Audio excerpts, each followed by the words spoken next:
బృహస్పతి కుమారుడు కచుడు. ఈయన మృత సంజీవిని విద్య కోసం శుక్రాచార్యుడు రాక్షస గురువు దగ్గర విద్యాభ్యాసానికి వచ్చాడు. రాక్షస గురువు శుక్రాచార్యుడు దేవతల గురువు అయిన బృహస్పతి కుమారుడైన కచుడైనా సరే వైరం మర్చిపోయి, అంటే ఇద్దరికి ఉన్న గొడవలు మర్చిపోయి దేవతల గురువైన గురువు గారి కొడుకైన కచుడిని ఎంతో గౌరవిస్తాడు. అర్ఘ్యపాద్యాదులు ఇస్తాడు, కౌగిలించుకుంటాడు, శిష్యుడిగా అంగీకరిస్తాడు శుక్రాచార్యుడు. అప్పుడు ఆయన్ని ఎంతో భక్తిగా సేవిస్తాడు గురువుగారిని కచుడు ఒకసారి అడవికి వెళ్ళి గోవుల్ని కాసి రమ్మని శుక్రాచార్యుడు పంపించినప్పుడు అక్కడ రాక్షసులు అందరూ కలిసి ఈ కచుడిని చంపేసి చెట్టు కట్టేస్తారు. అప్పుడు శుక్రాచార్యుడి కూతురు దేవయాని అంటుంది, ఇంకా కచుడు రాలేదు, ఏం జరిగిందో చూడండి నాన్న అని చెప్తుంది. అప్పుడు శుక్రాచార్యుడు దివ్య దృష్టితో చూస్తే రాక్షసులందరూ కలిపి చంపేసి చెట్టు కట్టేసిన దృశ్యం కనబడుతుంది. అప్పుడు శుక్రాచార్యుడు మృత సంజీవిని విద్యను పిలిచి, అమ్మా మృత సంజీవిని, నువ్వు వెళ్ళి ఆ చెట్టు కట్టేసిన కచుడిని విడిపించి ఆ మృత సంజీవిని విద్యతో ఆయన్ని బతికించి నా దగ్గరికి తీసుకురా అని మృత సంజీవిని విద్యకి చెప్తాడు. అప్పుడు కచుడిని శుక్రాచార్యుడి దగ్గర తీసుకొచ్చి వదిలిపెట్టేస్తుంది. అప్పుడు కచుడు అయినా సరే భయపడకుండా శుక్రాచార్యుడి వద్ద విద్యను అభ్యసిస్తానికి అలాగే ఉంటాడు. మళ్ళీ ఇంకోసారి గోవుల్ని మేపడానికని కచుడు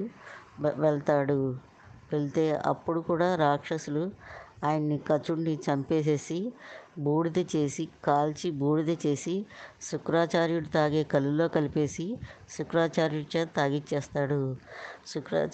అప్పుడు శుక్రాచార్యుడి కూతురు దేవయాని, అడవికి వెళ్ళిన కచుడు ఇంకా రాలేదు నాన్నగారు, ఏం జరిగిందో చూడండి మీ దివ్య దృష్టితో అంటే, అప్పుడు శుక్రాచార్యుడు దివ్య దృష్టితో చూస్తాడు. కచుడు అన్ని లోకాలు ఎక్కడ చూసినా కనబడ్డు, అన్ని లోకాల్లోని చూస్తాడు శుక్రాచార్యుడు దివ్య దృష్టితో, కానీ ఎక్కడా లేడు.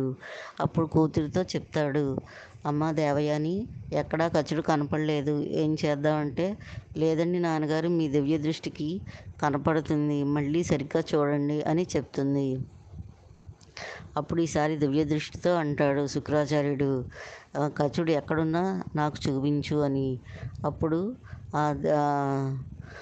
ఆ దివ్య దృష్టి అంటుంది, మీ కడుపులోనే బూడిద రూపంలో ఉన్నాడు, మీ రాక్షసులు వాడిని కాల్చి చంపేసి మీ కళ్ళులో కలిపేశారు అని చెప్తాడు.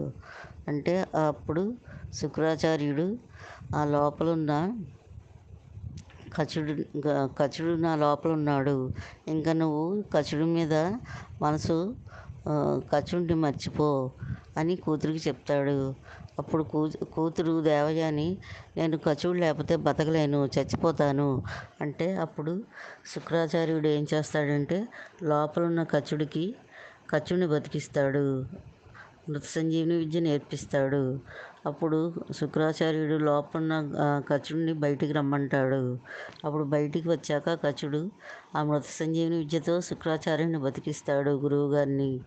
అప్పుడు శుక్రాచార్యుడు అంటాడు, నువ్వు ఎంత మంచివాడివిరా, మళ్ళీ నన్ను బతికించావు అని అంటాడు. గురువుగారండి, అందరికంటే మీరు నాకు ఎక్కువ, నాకు తండ్రితో సమానం అని అంటాడు.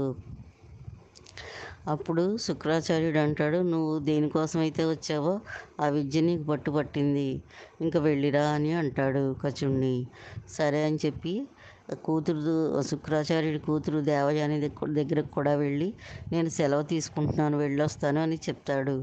అప్పుడు దేవయాని, అయ్యో మీరు వెళ్ళిపోతే ఎలాగా, నేను మిమ్మల్ని ప్రేమించాను, నన్ను పెళ్లి చేసుకోండి అంటుంది. అప్పుడు నువ్వు శుక్రాచార్యుడి కూతురు, నేను కూడా ఆయన కడుపులోంచి బయటకు వచ్చిన వలన కొడుకునయ్యాను, ఇది ధర్మ విరుద్ధము, నేను నిన్ను పెళ్లి చేసుకోను అంటాడు. అప్పుడు దేవయాని, నీవు దేనికోసమైతే వచ్చావో ఆ మృత సంజీవిని విద్య నీకు ఉపయోగపడకుండా ఉండుగాక అని శపిస్తుంది. అప్పుడు నేను ధర్మంగా నడుచుకున్నట్టయితే నా విద్య నాకు పనిచేయకపోవచ్చు, కానీ నేను నేర్పించిన దేవతలకు పనిచేయకాక అని కచుడు అంటాడు.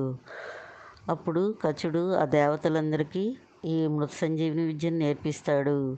నేర్పించినందువల్ల దేవతల్ని సునాయాసంగా దేవతలు సునాయాసంగా రాక్షసుల్ని సంహరించగలుగుతారు.